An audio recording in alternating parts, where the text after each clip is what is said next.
How's it going, my G's? It's Artifact, and it's another day in your life. You've made it this far. That's very exciting, isn't it? Today, I'm going to do a little bit of Vital sound design once again. I've made a wicked bass called the Power Cut bass. And the reason it's called the Power Cut bass is because I need to prepare you all for the power cuts that are going to happen over the whole of winter. Nah, that's just a joke. Or is it? Maybe it will. Who knows? Things are scary sometimes in life. But I think that... we don't need to worry too much because I think we already live in quite a privileged time, and maybe some lifestyle choices may have to be cut if things do get bad. But it's nothing that we can't handle, my G's. And I want to say also to all of my Patreon supporters, I had one especially long-time supporter who said he couldn't afford to be on Patreon anymore, and he felt a little bit bad. And I want to say, don't feel bad because this channel is all about learning and me teaching you guys as much as I can, because that's what I love to do. And yeah, like for me, like I would do this anyway, so support is like optional. It's like not at all required. The learning will continue on here. And yeah, so let's jump on with Vital, and let's have a quick little listen to the Power Cut bass. I think you're really going to like this preset that I've made. Sounds pretty dope. Let's have a quick listen.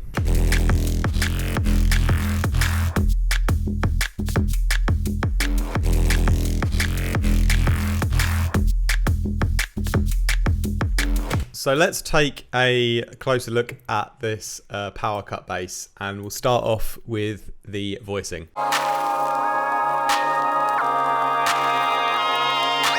Now, from a really basic perspective, what we have is a sine wave at a kind of medium octave running into a more spectral wave, which is the water razor.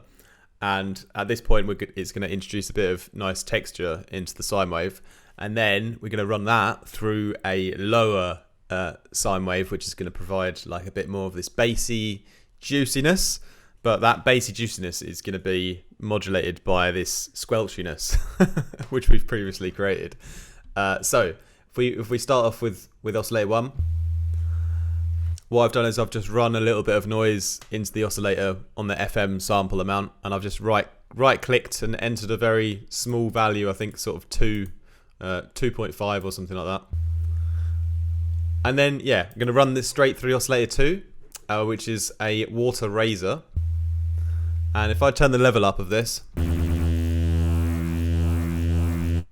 what I've done is I wanted to create like a movement throughout the whole length of the bass note. And there's two things that keep the bass moving. And the first one is the pitch on this water razor. I've put it to the envelope 2 here. So it has a little and then goes down. And that's just because if we sort of pitch it up, it's going to detune from the first oscillator, causing this separation. And that's going to cause that pitch wobble. But I don't want it to go on for too long. So I put it on an envelope, and I've turned the attack down. I've just adjusted the hold to see how long you want to have this kind of effect for,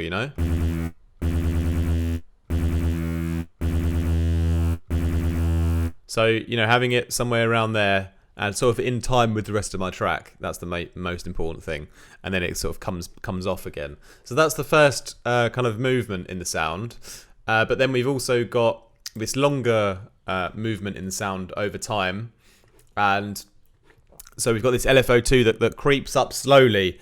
And that's going to actually adjust the pitch of the first sine wave as well, just by one semitone here. So I've just got one semitone. So it's just pitching up very, very slightly. Where it's one semitone, you can't hear it so much, but as it will pitch up, it's gonna create another separation between these two oscillators.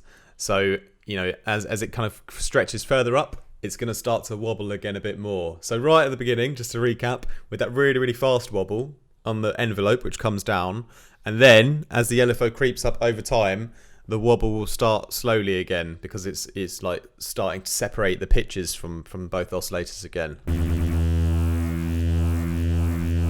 So what we do after that is we run it through oscillator 3, and this is where we'll introduce that real bassiness. And using all of the kind of tricks that we did in 1 and 2, we're going to like bring that out in the third one now. And I'm actually going to turn off the level of the second one, but because it's all running through oscillator 3 anyway, through the FM here. So at this point, I've got a nice sort of D&B dirty texture, which is a bit more controlled and a bit cleaner as well.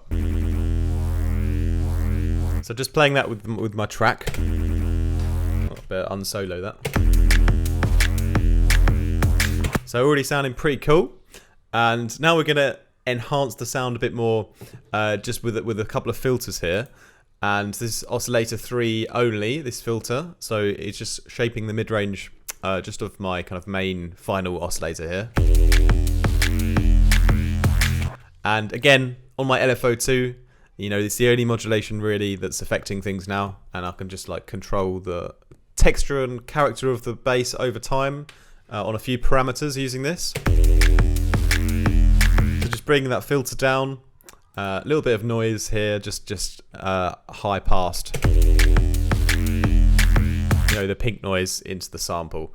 And yeah, there's a couple of other modulations on this LFO2 to create this like nice movement over time. And that's just like tweaking the FM amounts like really, really slightly, just so they kind of change a little bit. And the squelchiness character from this water razor, it got a little bit too intense towards the end of the sound. So I've just backed it off with a low pass. So, you know, it kind of takes out some of those harmonics as it kind of bends round to the left. So it kind of like smooths off the sound a little bit towards the end. So that's basically the voicing section done. Well done, you've made it so far. So let's jump over to the effects. So I'm going to start off with a beautiful bit of distortion here. And I've gone for the Seinfeld mode. Might be a little bit too much there, but let's bring it down a little bit. It really, it kind of creates a bit of a overly distorted, like undercrunch. That's a term that I'm coining. It gives a little undercrunch into the sound, but that's not necessarily a bad thing because it can provide a lot of character, and it's still pretty bassy and clean in the end. So bit of compression as well, just to kind of further saturate the sound a little bit. Then I've got another filter here, which is going to be modulating in on the LFO2 again.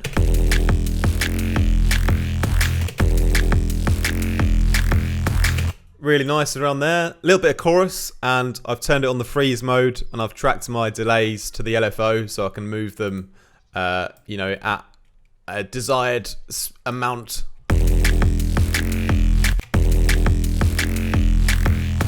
That's just mixed in a little bit, then literally a tiny bit of EQ, little low mid-range boost, and then a bit of reverb to finish off. And that is the effects, but I've got a couple more things to talk about in the post-processing, so let's jump onto that.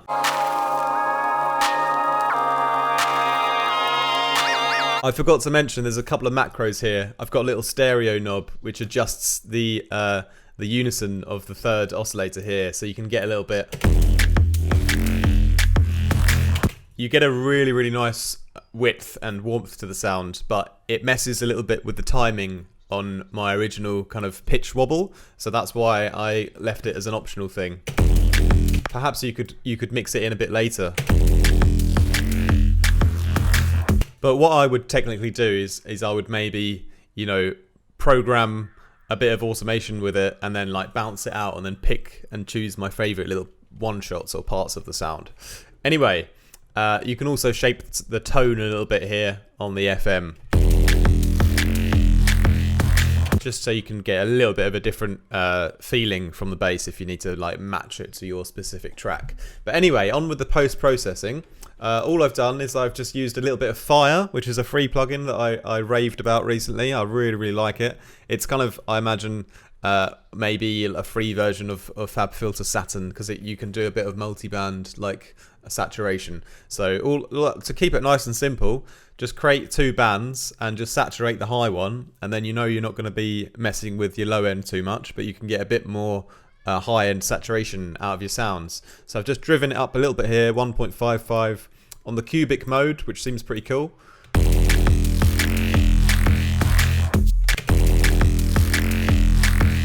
You have to make sure these L and S buttons, I think you've got to switch them off, because I think they sort of auto gain the sound again. So you make sure you test having these on and off.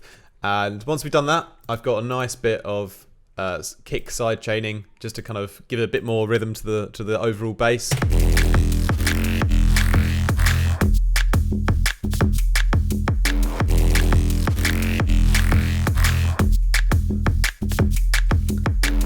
So that is the power cut bass. Hope you guys enjoyed it. And message from me personally: don't worry, things are going to be all right. We're not gonna go back into the Stone Ages. At least I don't think so. Yeah. Anyway, hope you guys have a creative rest of your week. I'm actually going to see my family. I have some family in France, so I'll be actually going there tomorrow.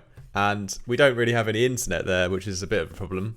But what I'm going to do is I'm going to try to make some videos while I'm there, and then like go to a cafe or something and try and upload them. So yeah, hopefully I'll get some videos out to you guys over the next week. If I don't, then much love. And yeah, don't do anything I wouldn't.